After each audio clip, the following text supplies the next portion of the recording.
Hello friends, तो आज हम लोग जानेंगे कि क्या प्रस्तावना में संशोधन किया जा सकता है। यह प्रश्न जो है पहली बार ऐतिहासिकवाद केशवानंद भारती मामले में 1973 में उठा था कि प्रस्तावना में संशोधन किया जा सकता है या नहीं। यह विचार सामने आया कि इसमें संशोधन नहीं किया जा सकता क्योंकि यह संविधान का भाग नहीं है। मतलब हम लोग को सबसे पहले हम लोग इस क्लास से पहले हम लोग जो क्लास पढ़े थे, क्या प्रस्तावना जो है संविधान का अंग है या नहीं, उस क्लास में हम लोग ये जाने थे कि बेरुबारी मामले में जो है ना वो सुप्रीम कोर्ट ने कहा था कि प्रस्तावना जो है संविधान का अंग नहीं है। तो जब प्रस्तावना संविधान का अंग है ही नहीं तो हम उसमें संशोधन कैसे कर सकते हैं। तो यही बात सामने आया कि यह विचार सामने आया कि इसमें संशोधन नहीं किया जा सकता। क्यों नहीं संशोधन किया जा सकता?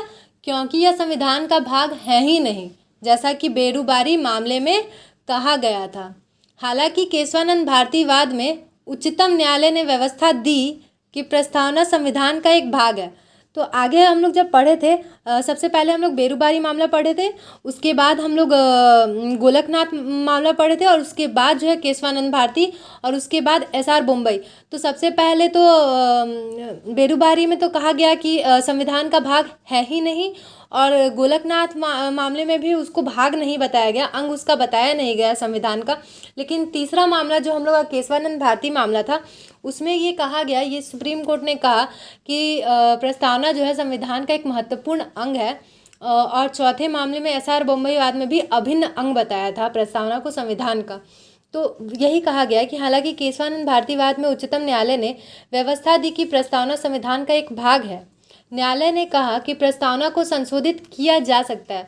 तो कहा, इसके आगे ये कहा कि हाँ ठीक है, प्रस्तावना में संशोधन किया जा सकता है, बशर्ते मूल ढांचे में कोई बदलाव नहीं किया जाना चाहिए। उसके मूल ढांचे में कोई छेड़छाड़ नहीं किया जाना चाहिए, मूल ढांचे में कोई परिवर्तन नहीं आना चाहिए। अब तक प्रस्तावना में संशोधन भी हो चुका है, ठीक है। अब तक प्रस्तावना को केवल एक बार 42वें संविधान संशोधन अधिनियम 1976 के तहत संशोधित किया गया है। मतलब एक बार प्रस्तावना में जो है संशोधन हुआ भी है, एक ही बार हुआ है, 42वें संविधान संशोधन 1976 के तहत हुआ है। और जो है ना, इसके तहत मतलब ये जो संशोधन हुआ तो आखिर या तो कुछ जोड़ा जाता है या कुछ हटाया जाता है संशोधन के माध्यम से। तो संशोधन हुआ था तो क्या जोड़ा या क्या हटाया गया? तो प्रस्तावना में संशोधन हुआ तो ये 3 शब्द जो है, समाजवादी, धर्मनिरपेक्ष एवं अखंडता, ये 3 शब्द जो है संविधान में जोड़े गए, ठीक है। ये 3 शब्द जो है प्रस्तावना में जो ये 3 शब्द जो है वो जोड़े गए थे, ठीक है। इस संशोधन को जो है वैध भी ठहराया गया कि ये गलत नहीं है, वैध है, ठीक है, सही है।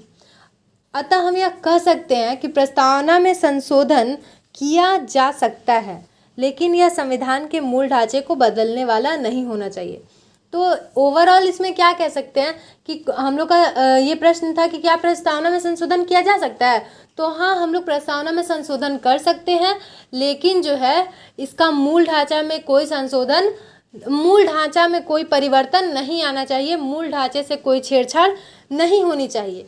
और जो है, क्या अभी तक इसमें एक बार भी संशोधन हुआ है? तो जी हाँ, इसमें एक बार संशोधन हुआ है। 42वें संविधान संशोधन 1976 के तहत हुआ है, और इससे 3 शब्द जोड़े गए हैं, समाजवादी, धर्मनिरपेक्ष एवं अखंडता। तो यही है कि हाँ, हम लोग का संविधान में प्रस्तावना में संशोधन किया जा सकता है। धन्यवाद।